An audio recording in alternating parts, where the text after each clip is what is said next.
कहानी की शुरुआत में हम विशालकाय एस्टेरॉयड्स को देखते हैं जो तेजी से एक स्पेसशिप की ओर बढ़ रहे थे।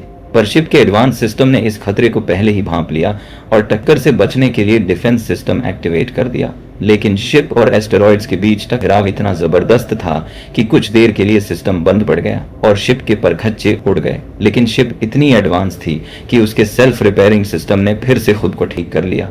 लेकिन इस टकराव की वजह से एक पैसेंजर का स्लीपिंग पॉड खराब हो जाता है और वो अपनी 30 साल लंबी गहरी नींद से जाग उठता है। इस पैसेंजर का नाम था जिम प्रेस्टन। होश में आते ही शिप की आर्टिफिशियल इंटेलिजेंस ईव ने उसका स्वागत किया और उसे बताया कि उसने 120 सालों का लंबा सफर पूरा कर लिया है। ईव ने उसे यह भी बताया कि अब वो 2 महीनों में होमस्टेड प्लेनेट पर पहुंचने वाले हैं। सालों तक गहरी नींद में रहने की वजह से जिम के सिर में तेज दर्द हो रहा था और उसे चक्कर आ रहे थे। ईव ने उसे एक लिक्विड दिया जिसे पीते ही उसका शरीर फिर से नॉर्मल होने लगा। इसके बाद वह उस हॉल में आया जहां मिशन पूरा होने के बाद सभी टीम मेंबर्स को मीटिंग के लिए इकट्ठा होना था। आर्टिफिशियल इंटेलिजेंस ऐसे बात करता है जैसे सभी लोग वहां मौजूद हों। जिम ने पूछा, मैं यहाँ अकेला क्यों हूँ, बाकी सब कहाँ हैं? पर उसे कोई जवाब नहीं मिला। जल्द ही उसे एहसास हुआ कि यहाँ कुछ तो गड़बड़ है। उसने चारों ओर आवाज लगाई पर उसे कोई इंसान नहीं दिखाई दिया। इसके बाद वह कंट्रोल रूम की ओर बढ़ा लेकिन वहां भी कोई नहीं था। जिम ने सिस्टम से किसी जिंदा इंसान से बात करने की गुजारिश की जिस पर सिस्टम ने उसे मैनेजर के पास भेज दिया। लेकिन जब वह वहां पहुंचा तो वहां भी कोई नहीं था। पूरा एरिया खाली पड़ा था। उसने जब जहाज के सिस्टम से जानकारी निकालनी शुरू की तब उसे पता चला कि शिप अब तक 30 साल का सफर तय कर चुकी है और होमस्टेड तक पहुंचने में अभी 90 साल और लगेंगे। इसका मतलब था कि जिम तय समय से पूरे 90 साल पहले ही जाग गया था, जबकि बाकी सभी लोग अब भी गहरी नींद में थे। वो शिप में हुई इस खराबी के बारे में धरती के लोगों को बताना चाहता था, इसलिए जिम ने एक वीडियो रिकॉर्ड किया। लेकिन जब उसे पता चला कि उसके मैसेज का जवाब आने में 55 साल लग जाएंगे तो वह अंदर से टूट गया। इसका मतलब था कि अब उसे इस विशाल जहाज पर अगले 55 साल बिना किसी मदद के अकेले ही बिताने होंगे। हताश होकर जिम वहां से जाने ही वाला था कि तभी उसे किसी की परछाई दिखाई दी। उसे लगा कि शायद कोई इंसान है। जिम जल्दी से उसके पास पहुंचा, लेकिन करीब आने पर उसे पता चला कि वो एक रोबोट है और उसका नाम आर्थर है। कुछ देर बाद जिम कैफेटेरिया में खाना खाने पहुंचा, लेकिन उसे अपना पसंदीदा खाना नहीं मिला क्योंकि वो सिर्फ गोल्ड क्लास पैसेंजर्स के लिए था। वो शिप पर बोड़ा होकर नहीं मरना चाहता था और अकेले तो बिल्कुल नहीं। उसने मैनुअल्स पढ़कर पॉड को ठीक करना चाहा, पर पॉड बुरी तरह खराब हो गया था जिसकी वजह से वो अंदर ही फंस गया। लेकिन जैसे तैसे करके वो बाहर आ गया। लेकिन तभी हम देखते हैं कि सिस्टम में नए फेलियर आने शुरू हो गए थे। जिम ने कंट्रोल रूम को एक्सेस करने की कोशिश की। उसने पहले दरवाजे को हथौड़े से तोड़ने की कोशिश की, फिर गैस कट्टर से दीवार काटने लगा। लेकिन दीवारें इतनी ज्यादा मजबूत और मोटी थीं कि उन्हें काटना नामुमकिन था। आखिरकार उसने हार मान ली और बार में जाकर शराब पीने लगा। जिम बोला, मैं बुरी तरह फंस गया हूँ। अब मैं कभी उस जगह नहीं पहुंच पाऊंगा जहां मुझे होना चाहिए था। आर्थर ने कहा, यही तो इंसानों की सबसे बड़ी समस्या है। हमें लगता है कि हम वहां नहीं हैं जहां हमें होना चाहिए। हमारा दिमाग इस बात में उलझा रहता है कि हम कहां फंस गए हैं, बजाय इसके कि जहां हैं वहां का आनंद कैसे लें। जिम ने फैसला किया कि जो कुछ उसके साथ हुआ उसे पीछे छोड़कर वो एक नई जिंदगी की शुरुआत करेगा। शिप के अंदर करने के लिए बहुत कुछ था, इसलिए उसने खुद को व्यस्त रखने के लिए खेल, डांस और तरह तरह की एक्टिविटीज शुरू कर दी। धीरे धीरे सब कुछ नॉर्मल होने लगा और जिम पहले से ज्यादा खुश रहने लगा। एक दिन वो स्पेसशिप के एयरलॉक एरिया में पहुंचा जहां उसे एक स्पेस सूट मिला। उसने सूट पहना और बाहर निकल गया। जब उसने अपने चारों ओर फैले विशाल अंतरिक्ष को देखा तो उसकी आंखों से आंसू निकल आए। वो अपनी दुनिया का पहला इंसान था जिसने इस अनंत, कभी न खत्म होने वाले ब्रह्मांड को इतने करीब से देखा था। धीरे धीरे 1 साल बीत गया, लेकिन अब जिम बुरी तरह बोर होने लगा था। उसके पास करने के लिए सब कुछ था, पर बात करने के लिए कोई इंसान नहीं था जो उसकी भावनाओं को समझ सके। अंदर का अकेलापन उसे धीरे धीरे खाए जा रहा था। परेशान होकर उसने आत्महत्या करने की सोची, लेकिन आखिरी पल में वो वहां से भाग गया। उसे पहली बार एहसास हुआ कि अकेलापन इंसान को किसी भी बंद कमरे से कहीं ज्यादा कैद कर सकता है। एक दिन जिम ने अरोड़ा नाम की एक खूबसूरत लड़की को देखा और उसे देखते ही जिम को उससे प्यार हो गया। उसने अरोड़ा के बारे में जानकारी जुटानी शुरू की और पता चला कि वो एक राइटर है जो नई दुनिया होमस्टेड पर जाकर अपनी कहानी लिखना चाहती थी। अब जिम का दिमाग बस उसी के इर्द गिर्द घूमने लगा। वो उठते बैठते, खाते पीते हर वक्त अरोड़ा के बारे में ही सोचता रहता। यहाँ तक कि अब वो आर्थर से भी सिर्फ उसी की बातें करने लगा था। जितना वो खुद को उसके बारे में सोचने से रोकने की कोशिश करता, उतना ही वो उसके और करीब आ जाता। एक शाम जब जिम स्क्रीन पर अरोरा का इंटरव्यू देख रहा था, तभी उसकी नजर पास रखे मैनुअल पर पड़ी और उसके दिमाग में एक खतरनाक विचार आया। जिम आर्थर के पास गया और बोला, अगर तुम्हारे पास एक ऐसा तरीका हो जिससे तुम अपनी जिंदगी लाखों गुना बेहतर बना सको, लेकिन वो तरीका गलत हो, तो क्या तुम ऐसा करोगे? आर्थर समझ गया कि जिम क्या करना चाहता है। उसने जवाब दिया, ये इंसानी जज्बातों से जुड़े सवाल है। अगर तुम अरोरा को जगा दोगे तो तुम्हारा अकेलापन मिट जाएगा और ये तुम्हारे लिए अच्छी बात होगी, लेकिन उसके लिए ये जिंदगी और मौत के बीच का फैसला होगा। जिम जानता था कि ऐसा करना गलत होगा, पर सिर्फ एक अरोरा ही थी जो उसके अकेलेपन को दूर कर सकती थी। अगले दिन जिम ने जल्दी से शेव किया, साफ सुथरे कपड़े पहने और अरोरा के पास आ गया। मैनुअल की मदद से उसने चिपसेट को बाहर निकाला और उसमें शॉर्ट सर्किट करके पॉड को खराब कर दिया। इससे पहले कि अरोरा उसे देख ले, जिम ने फटाफट सामान इकट्ठा किया और उसे एक कमरे में छिपा दिया। अरोरा जब ग्रैंड हॉल में आई तो उसने देखा कि वहां कोई नहीं था। वो इधर उधर देखने लगी और तभी उसकी नजर जिम पर पड़ी। उसने पूछा, क्रू को तो हमारे जागने से 1 महीने पहले उठ जाना चाहिए था, लेकिन मुझे तो यहाँ कोई दिखाई ही नहीं दे रहा। वो अरोरा को हॉल में ले गया, जहां उसे पता चला कि प्लेनेट अभी उनसे 90 साल की दूरी पर है। सब लोग अपने स्लीपिंग चैम्बर्स में सो रहे हैं, सिर्फ हम दोनों ही जगे हैं। अरोरा ने कहा कि हमें मदद की जरूरत है। जिम ने जवाब दिया, हमारी मदद कोई नहीं कर सकता। मुझे जगे हुए 1 साल से भी ज्यादा हो चुके हैं। मैंने कंट्रोल रूम को एक्सेस करने की कोशिश की, पर इसे खोल पाना नामुमकिन है। इन पोर्ट्स को इस तरह बनाया गया है कि ये हमें जगा तो सकते हैं, लेकिन वापस सुला नहीं सकते। अरोरा काफी थक चुकी थी, इसलिए वो सोने के लिए अपने कमरे में चली गई। इसके बाद जिम आर्थर के पास आया, लेकिन उसके चेहरे पर खुशी नहीं थी। उसने कहा, अरोरा जाग गई है। मैं चाहता हूं कि तुम ये सीक्रेट रखो कि मैंने उसे जगाया है। आर्थर रोबोट होने के साथ साथ एक जेंटलमैन भी था। उसने भरोसा दिलाया कि वो अरोरा को इस बारे में कभी पता नहीं चलने देगा।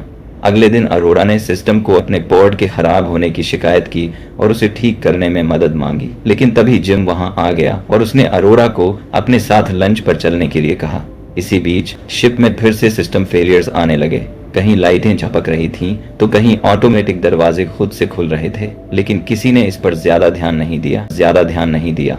अरोरा ने देखा कि जिम ब्रेकफास्ट में बिल्कुल बेसिक चीजें खा रहा था। जब उसे पता चला कि जिम कोल्ड क्लास पैसेंजर नहीं है और वो पिछले 1 साल से यही खाना खा रहा है, तो उसे जिम के लिए थोड़ा बुरा लगा। इसके बाद अरोरा ने उसे कोल्ड क्लास का ब्रेकफास्ट ला कर दिया। अरोरा को लगा कि शायद डिस्पेंसरी में उसे कुछ ऐसा मिल जाए जो उन्हें गहरी नींद सुला सके, लेकिन जिम ने बताया कि वहां ऐसा कुछ नहीं है। शिप के गोडाउन में खेती और मशीन के कुछ स्पेयर पार्ट्स हैं और कंट्रोल रूम को बिना क्रू मेंबर की आईडी के खोला नहीं जा सकता। मैंने जी तोड़ कोशिश की, सब कुछ आजमाया, पर कोई फायदा नहीं हुआ। हम यहाँ फंस चुके हैं। अरोरा को उम्मीद थी कि वो फिर से सब ठीक कर सकती है। वो डिस्पेंसरी में गई, पर वहां उसे कुछ भी ऐसा नहीं मिला जो उसे फिर से सुला सके। हताश होकर वो कंट्रोल रूम पहुंची और हथौड़ा उठाकर दरवाजा तोड़ने की कोशिश करने लगी, लेकिन दरवाजे पर एक खरोंच तक नहीं आई। अब अरोरा भी हार मान चुकी थी। उसे लगने लगा था कि अब वो उस जगह कभी नहीं पहुंच पाएगी जहां उसने नई जिंदगी के सपने देखे थे। अपने अकेलेपन को कम करने के लिए अरोरा ने डायरी लिखना शुरू कर दिया। उस डायरी में वो अपने स्लीपिंग पॉड के खराब होने से लेकर जिम से मुलाकात और इस लंबे सफर के दौरान होने वाली हर छोटी बड़ी घटना का जिक्र करती थी।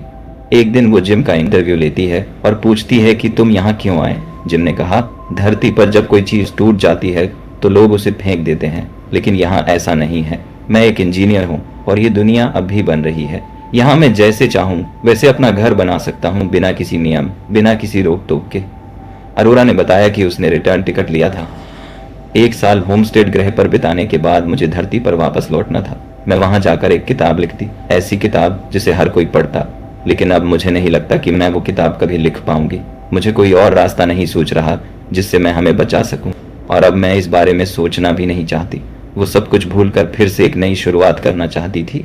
उसे इस तरह उदास देख जिम उसे क्लब ले गया जहां उन्होंने खूब डांस किया। उसने अरोरा को आर्थर से मिलवाया ताकि उसे अकेलापन महसूस ना हो। अब वो दोनों साथ में फुटबॉल खेलते, फिल्में देखते और हर शाम डांस करते थे। कुछ ही दिनों में सब कुछ नॉर्मल हो गया और अरोरा पहले से कहीं ज्यादा खुश रहने लगी। अब उसे जिम पसंद आने लगा था। जिम भी उसे अपने दिल की बात बताना चाहता था, लेकिन ये डर उसे रोक लेता था कि कहीं कुछ गलत न हो जाए। एक दिन उसने जहाज के टूटे फूटे कबाड़ से एक सुंदर टावर बनाया और अरोरा को गिफ्ट किया। उसे देखकर अरोरा बहुत खुश हुई। उस दिन जिम ने उसे अपने साथ डेट पर चलने के लिए पूछा और अरोरा ने मुस्कुराते हुए हाँ कह दिया। डिनर के बाद वो दोनों आर्थर के पास गए, जहां उन्होंने थोड़ी सी वाइन पी। इसके बाद जिम अरोरा को स्पेस में ले गया। अपने चारों ओर फैले अंतरिक्ष को देखकर अरोरा इमोशनल हो गई। उसके लिए ये सब किसी सपने के सच होने से भी बढ़कर था। कुछ समय तक स्पेस में रहने के बाद वे दोनों वापस शिप में लौट आए, जिसके बाद उन्होंने वो रात एक दूसरे के साथ गुजारी। जिम अरोरा का साथ पाकर काफी खुश था और अरोरा भी मानो सब कुछ भूल सी गई थी। एक शाम जब वे दोनों हॉल में बैठे थे तो स्पेसशिप एक विशाल लाल तारे के बेहद करीब से गुजरा। उस नजारे को देखकर दोनों के चेहरे खुशी से चमक उठे। उनके लिए ये किसी सपने से कम नहीं था। अनंत ब्रह्मांड की इस खूबसूरती को इतने करीब से देखने वाले अब वो पहले इंसान बन चुके थे। अरोरा ने अपने इस सफर में इतना कुछ देख लिया था कि अगर वो सब कुछ बताने बैठे तो पूरी जिंदगी भी कम पड़ जाए। जिम अब अरोरा से शादी करना चाहता था, इसलिए उसने उसे प्रपोज करने का फैसला किया। अरोरा से बात करते वक्त आर्थर ने उसे बताया कि जिम आपको देखने के लिए बहुत बेताब थे। वो महीनों तक सोचते रहे कि आपको जगाए या नहीं। ये उनकी जिंदगी का सबसे मुश्किल फैसला था, लेकिन अब सब ठीक लग रहा है। जब जिम वापस लौटा तो अरोरा के चेहरे के भाव देखकर वो समझ गया कि उसे सब पता चल चुका है। उसने अरोरा से बात करने की कोशिश की, लेकिन अरोरा ने उसे खुद से दूर रहने को कहा। ये सच्चाई अरोरा के लिए किसी सदमे से कम नहीं थी। उसने कमरे में रखा गमला खिड़की पर दे मारा और फूट फूट कर रोने लगी। इस एक सच्चाई ने रातों रात जिम की पूरी दुनिया बदल दी। अरोरा के साथ जिस जिंदगी के सपने उसने देखे थे वो अब चकनाचूर हो चुके थे। उस दिन के बाद से दोनों एक दूसरे से दूर रहने लगे। जिम ने कई बार अरोरा से बात करने की कोशिश की, लेकिन वो इतनी गुस्से में थी कि हर बार उसे छोड़कर चली जाती। एक रात जब जिम अपने कमरे में सो रहा था, तभी अचानक अरोरा उसके कमरे में घुसी और उस पर हमला कर दिया। उसने जिम को बुरी तरह पीटा और गुस्से में एक लोहे की रॉड उठाकर उसकी जान लेने की कोशिश की, लेकिन जैसे ही उसकी नजर जिम के चेहरे पर पड़ी, उसके हाथ कांपने लगे और अगले ही पल उसने रॉड नीचे फेंक दी। जिम को अपने फैसले पर बहुत पछतावा था। उसने अरोरा से माफी मांगी, लेकिन अरोरा का दिल अब टूट चुका था। एक तरफ जिम उसे खोना नहीं चाहता था और दूसरी तरफ अरोरा उससे इस कदर नाराज थी कि अब वो उसकी शक्ल तक देखना नहीं चाहती थी। अब जहाज पर ऐसा कोई नहीं बचा था जिससे वे दोनों बात कर सकें, सिवाय आर्थर के। इसलिए उन्होंने अपने अपने दिन तय कर लिए कि कौन कब आर्थर से मिलेगा, ताकि उन्हें एक दूसरे की शक्ल तक न देखनी पड़े। एक शाम जब जिम पोर्ट को ठीक करने के बारे में सोच रहा था, तभी अचानक उसके कमरे की लाइट चली गई और स्क्रीन पर ग्लिचेस आने लगे। शिप का डायग्नोसिस सिस्टम फेल हो चुका था, जिसकी वजह से शिप में आने वाले फेलियर बढ़ते जा रहे थे। हालांकि कुछ देर बाद सिस्टम ने खुद को रिपेयर कर लिया और लाइट्स फिर से आ गई।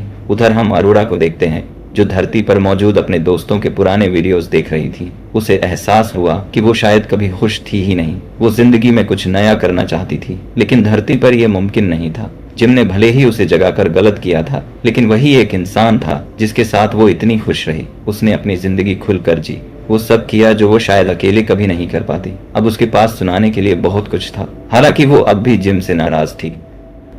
अगली सुबह जब उसकी आंख खुली तो उसने ग्रैंड हॉल में एक पेड़ उगा हुआ देखा, जिसकी पत्तियां बिल्कुल असली थीं। जब वो नाश्ते के लिए कैफेटेरिया पहुंची तो अचानक सिस्टम फेल हो गया और सारा खाना बाहर गिर पड़ा। जिम भी लिफ्ट में फंस चुका था, पर जैसे तैसे करके वो बाहर आ गया। जब वो ग्रैंड हॉल पहुंचे तो उनकी नजर शिप के टेक चीफ मैथ्यू पर पड़ी, जो पोर्ट में आई तकनीकी खराबी के चलते 30 साल की गहरी नींद से जाग गए थे। जब उन्हें पता चला कि प्लेनेट उनसे अभी 88 साल दूर है और सिर्फ वही तीनों जगह हैं, तो वो समझ गए कि कुछ तो गड़बड़ है। ये स्लीपिंग पोड्स कभी खराब नहीं हो सकते। इसका मतलब था कि शिप में ही कोई गड़बड़ है, जो एक एक करके इन पोड्स को एक्टिवेट कर रही है। जब वे गड़बड़ी का पता लगाने के लिए कंट्रोल रूम पहुंचे तो उन्होंने देखा कि शिप का डायग्नोसिस सिस्टम पूरी तरह से फेल हो चुका था। यानी अब उन्हें खुद से ही गड़बड़ी का पता लगाना होगा। मैथ्यू ने उन्हें 2 स्लेट्स दी और उन्हें अलग अलग स्टेशनों पर इंस्टॉल करने के लिए कहा, ताकि डेटा को सिंक करके गड़बड़ी का पता लगाया जा सके।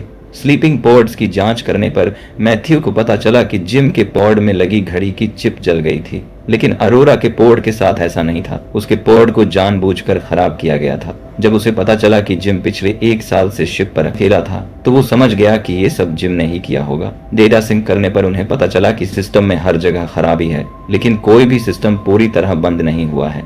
मैथ्यू की तबीयत ठीक नहीं थी, इसलिए उसने रिपेयरिंग का काम अगले दिन करने का फैसला किया। इसके बाद तीनों अपने अपने कमरों में आराम करने चले गए। उस रात अरोरा ठीक से सो नहीं पाई। जब वो तैरने के लिए पूल के पास पहुंची तो अचानक सिस्टम फेल हो गया और पूरी शिप बंद पड़ गई। कुछ ही पलों में शिप का एंटी ग्रेविटी सिस्टम एक्टिवेट हो गया। पूल का पानी धीरे धीरे उठकर एक विशाल पानी के बुलबुले में बदल गया और अरोरा उसके अंदर फंस गई। उसने बाहर निकलने की कोशिश की, लेकिन एक लहर ने उसे फिर से अंदर धकेल दिया।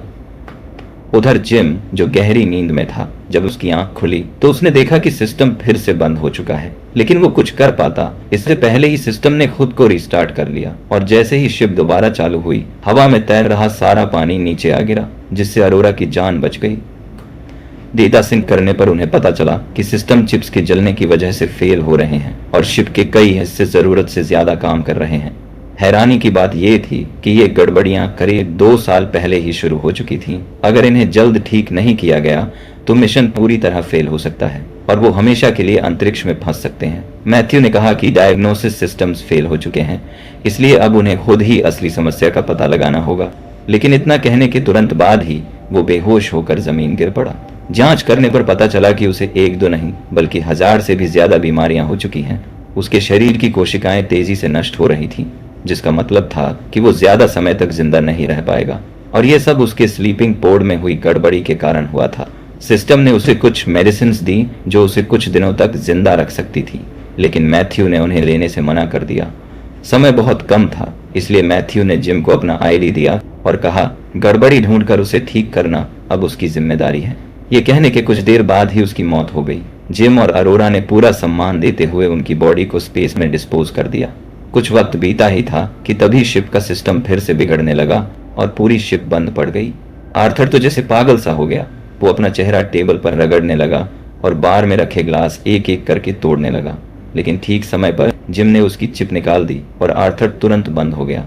डेटा सिंक करने पर उन्हें पता चला कि असली समस्या पावर प्लांट में है। जैसे ही दरवाजा खुला, शिप में बने बड़े छेदों से ऑक्सीजन तेजी से बाहर निकलने लगी। दबाव इतना ज्यादा था कि जिम और अरोरा भी उन छेदों की तरफ खींचने लगे, लेकिन समय रहते जिम ने छेद बंद कर दिया, जिससे दोनों की जान बच गई। उन्होंने देखा कि एस्टेरॉइड्स के टकराने से शिप बुरी तरह डैमेज हो गई थी और शिप के न्यूक्लियर रिएक्टर को कंट्रोल करने वाला सिस्टम भी पूरी तरह खराब हो गया था। लेकिन अच्छी बात यह थी कि शिप के खराब हिस्सों को बदला जा सकता था। जिम ने तुरंत जली हुई चिप्स बदल दी और कुछ ही देर में शिप फिर से चालू हो गई, लेकिन उनकी मुश्किलें अभी खत्म नहीं हुई थी। उन्होंने देखा कि रिएक्टर की वजह से शिप का तापमान लगातार बढ़ता जा रहा है। अगर जल्द ही हीट को बाहर नहीं निकाला गया तो शिप ब्लास्ट हो जाएगा और सब मारे जाएंगे। सिस्टम्स पूरी तरह से फेल हो चुके थे, जिसका मतलब था किसी एक को बाहर जाकर मैन्युअली उस दरवाजे को खोलना होगा ताकि हीट बाहर निकल सके। जिम जानता था कि यह काम बेहद खतरनाक है और इसमें उसकी जान भी जा सकती है, इसलिए उसने अपना बैंड अरोरा को दे दिया ताकि अगर वो वापस ना लौटे तो कम से कम अरोरा शिप को एक्सेस कर सके। ये देखकर अरोरा की आंखों में आंसू आ गए। उसने जिम से कहा, तुम्हें वापस आना ही होगा, मैं तुम्हारे बिना इस शिप पर नहीं रह सकती। जब अरोरा वापस अंदर आई तब तक तापमान इतना बढ़ चुका था कि लीवर छूते ही उसके हाथ चल गए। उसने जल्दी से अपनी शर्ट उतारी और उसे लीवर पर लपेट दिया ताकि वह उसे पकड़ सके, लेकिन तभी एक गर्म धातु का टुकड़ा उछलकर सीधा उसके हाथ में घुस गया। कोशिश की तब उसने देखा कि मैन्युअली ऑपरेट करने के बाद भी सिस्टम उसे खुला नहीं रख पा रहा था। इसका मतलब था जब तक सारी हीट बाहर नहीं निकल जाती उसे वहीं रुककर अपने हाथों से दरवाजा पकड़े रखना होगा। रिएक्टर का तापमान लगातार बढ़ता जा रहा था और शिप कभी भी ब्लास्ट हो सकती थी। अरोरा जानती थी कि रिएक्टर को ऑन करना बेहद जोखिम भरा है। अगर उसने ऐसा किया तो शायद वो जिम को फिर कभी ना देख पाए, लेकिन अब वक्त बहुत कम था। जैसे ही जिम ने इशारा किया, अरोरा ने तुरंत रिएक्टर चालू कर दिया। जिम ने खुद को शील्ड से ढक लिया और कुछ ही मिनटों में हीट वेंट के रास्ते बाहर निकल गई और रिएक्टर ठंडा हो गया। इसके बाद शिप ने ऑटो रिपेयर मोड में जाकर खुद को ठीक करना शुरू कर दिया और कुछ ही देर में सब फिर से नॉर्मल हो गया। जिम की जान तो बच गई थी, लेकिन उसके सूट में छेद हो चुका था और उसकी सेफ्टी केबल भी टूट गई थी, जिससे वो धीरे धीरे शिप से दूर जाने लगा। जिम ने अरोरा से कहा, काश हम 90 साल बाद मिले होते, मैं तुम्हारे लिए एक घर बनाता और तुम्हारी किताब भी पढ़ता। अरोरा ये सुनते ही घबरा गई। उसने तुरंत अपना स्पेस सूट पहना और स्पेस में आ गई। उसने जिम तक पहुंचने की कोशिश की, लेकिन उसकी केबल छोटी पड़ गई। वो रोने लगी। उसे लगा कि जिम अब जा चुका है, लेकिन तभी उसकी नजर उस पतली केबल पर गई जो अभी भी जिम के सूट से जुड़ी हुई थी। अरोरा ने वो केबल पकड़ी और जिम को वापस शिप में ले आई, लेकिन इतने देर तक स्पेस में रहने के कारण जिम का शरीर पूरी तरह से जम चुका था। उसे मशीन पर लिटाते ही मशीन ने उसे स्कैन करना शुरू कर दिया और बताया कि उसकी मौत हो चुकी है। उसने तुरंत मैथ्यू की आईडी से सिस्टम को एक्सेस किया और जिम को जिंदा करने के लिए कहा, जिसके बाद मशीन ने कई सारे प्रोसीजर्स उस पर एक साथ ही कर डाले, लेकिन कोई रिजल्ट नहीं आ रहा था। अरोरा पूरी तरह टूट गई और फूट फूट कर रोने लगी, लेकिन तभी जिम ने अपनी आंखें खोली और देखा कि अरोरा उसके पास खड़ी थी। जिम के होश में आते ही अरोरा की खुशी का ठिकाना नहीं रहा। उसने तुरंत जिम को गले लगा लिया। आखिरकार सब कुछ फिर से नॉर्मल हो चुका था। उन्होंने सिस्टम में मौजूद छोटी मोटी खामियों को ठीक कर दिया और शिप एक बार फिर अपनी मंजिल की ओर बढ़ने लगी। जिम ने बताया कि ऑटो डॉग को मॉडिफाई करके एक और स्लीपिंग चैम्बर बनाया जा सकता है। उसने अरोरा से कहा कि वो दोबारा गहरी नींद में जा सकती है। जब उसकी आंखें खुलेंगी तो वो एक नए ग्रह पर होगी।